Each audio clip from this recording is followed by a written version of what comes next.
सबसे पहले तो ये सवाल ही समझना जरूरी है कि आखिर पुतिन का ये दौरा एक आम डिप्लोमेटिक मीटिंग से इतना ज्यादा क्यों था। ये सिर्फ दो नेताओं की मुलाकात नहीं थी, बल्कि दुनिया को और खासतौर पर पश्चिमी देशों को एक बहुत सोचा समझा संदेश देने की कोशिश थी। देखिए, इस विजिट से ठीक पहले माहौल को थोड़ा गरमाने की कोशिश हुई। नई दिल्ली में जर्मनी, ब्रिटेन और फ्रांस के राजदूतों ने मिलकर एक कॉलम लिखा। इसमें उन्होंने यूक्रेन युद्ध का जिक्र करते हुए कहा कि रूस शांति की परवाह नहीं कर रहा। मकसद बिल्कुल साफ था, भारत पर डिप्लोमैटिक प्रेशर बनाना। और यहीं पर कहानी दिलचस्प हो जाती है। एक तरफ तो यूक्रेन युद्ध को लेकर पुतिन के खिलाफ इंटरनेशनल क्रिमिनल कोर्ट का वारंट है, जिसकी वजह से वो ब्राजील और साउथ अफ्रीका जैसे देशों में नहीं जा पाए। और वहीं दूसरी तरफ भारत ने उनका न सिर्फ स्वागत किया, बल्कि एक बहुत गर्मजोशी भरा और दृढ़ स्वागत किया। ये भारत का दुनिया को एक सीधा मैसेज था कि उसकी फॉरेन पॉलिसी आजाद है और वो किसी के दबाव में नहीं आने वाली। तो भारत के इस आत्मविश्वास के पीछे वजह क्या है? इसका जवाब छिपा है दुनिया के बदलते समीकरणों और नए बन रहे गठजोड़ों में।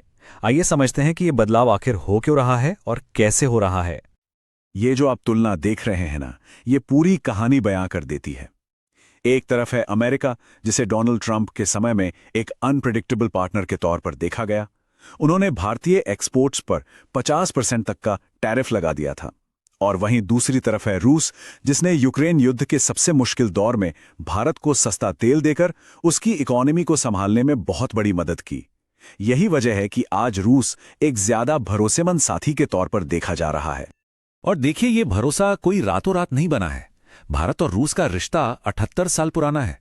दोनों देशों के बीच 22 बार सालाना समिट मीटिंग्स हो चुकी हैं।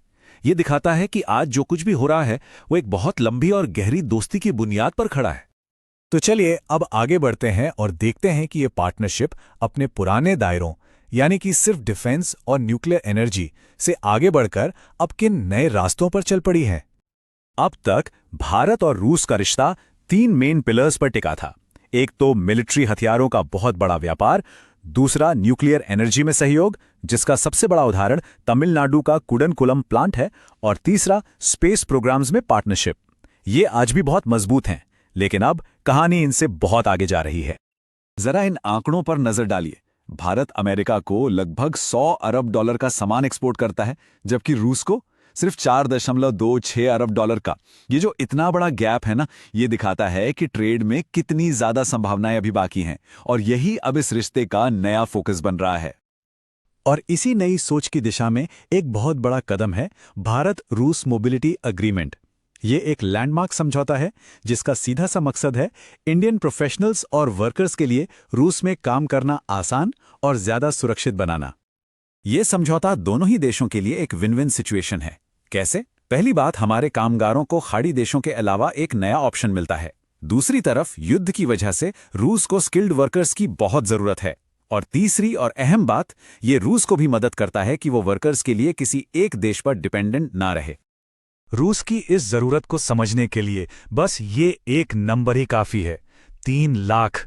इस वक्त करीब 3 लाख चीनी मजदूर साइबेरिया में काम कर रहे हैं। जाहिर है रूस इस नंबर को डाइवर्सिफाई करना चाहता है, और इसीलिए वो भारतीय कामगारों के लिए दरवाजे खोल रहा है। तो इन सभी पहलुओं को अगर एक साथ जोड़कर देखें तो भारत और रूस के रिश्तों का भविष्य कैसा दिखता है? साफ है, ये एक नई और बहुत बड़ी महत्वाकांक्षा की ओर इशारा कर रहा है। और इस नई राह का सबसे बड़ा सिंबल है Chennai Vladivostok eastern maritime corridor.